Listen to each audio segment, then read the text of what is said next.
I knew when I laid down for the two MRIs a couple of weeks ago that I was definitely dealing with some heart issues that I haven't seen in a while.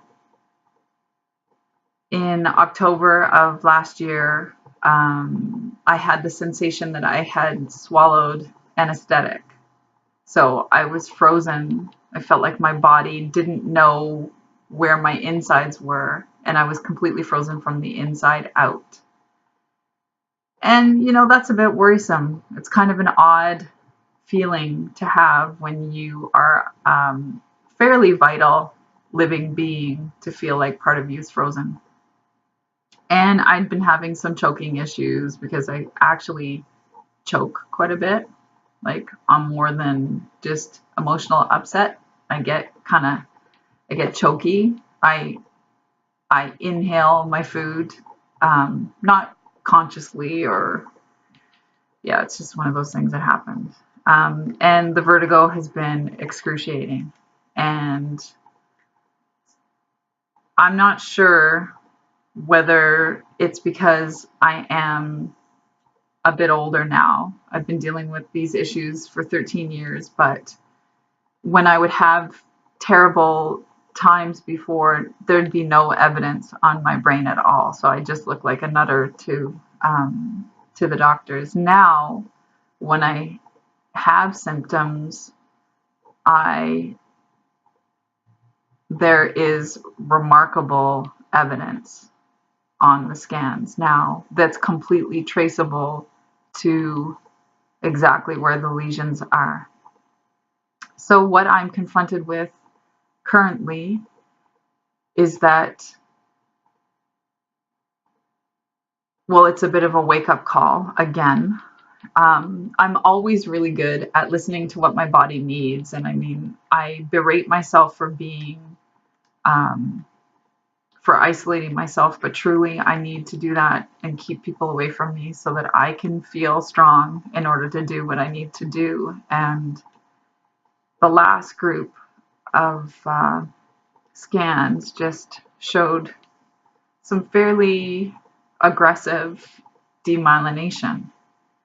So when I was hoping to get a little bit more, um, like I'm quite a workaholic, I'm still going to need time to step back and take like some seriously good care of myself because there's no room now. There's no room for messing around, and it's definitely worrisome.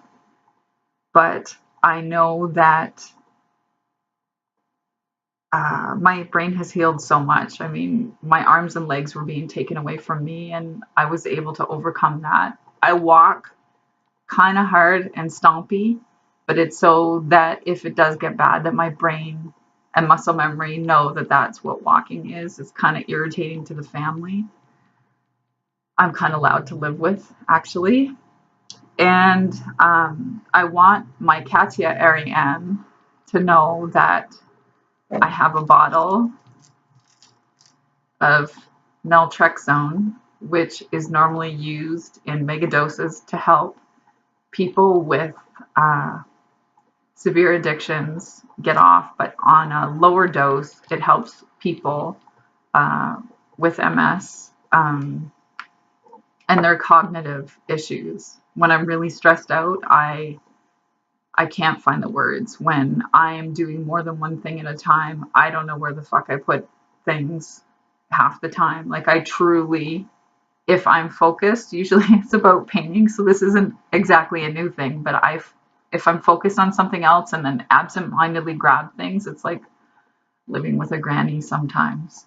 And then for the brain pressure, I just use the headache relief, and then I'm going to be doing um, mega dose vitamins and the oxygen, the barometric oxygen chamber thing. That's what I'm doing next. And so I may need to excuse myself from a lot of social gatherings and things like that for the next little while so I can get ahead of this, because I feel how vital it is for me to get on top of it. My body's giving me serious signals. I'm choosing not to drive for a little while as well. I haven't been driving, and I just need some space yet again to get better.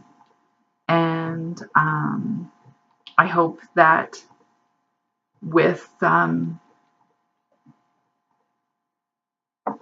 my perpetual motion as far as my art is concerned, that it always keeps me going.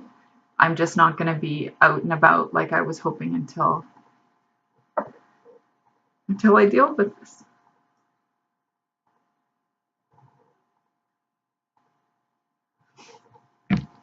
So that's what's been going on.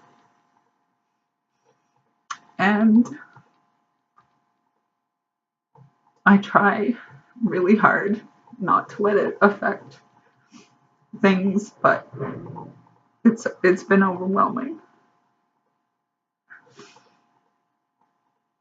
for sure. So I just need space to be everything that I meant right now. And I'll keep you updated. And I won't cry anymore. All my love.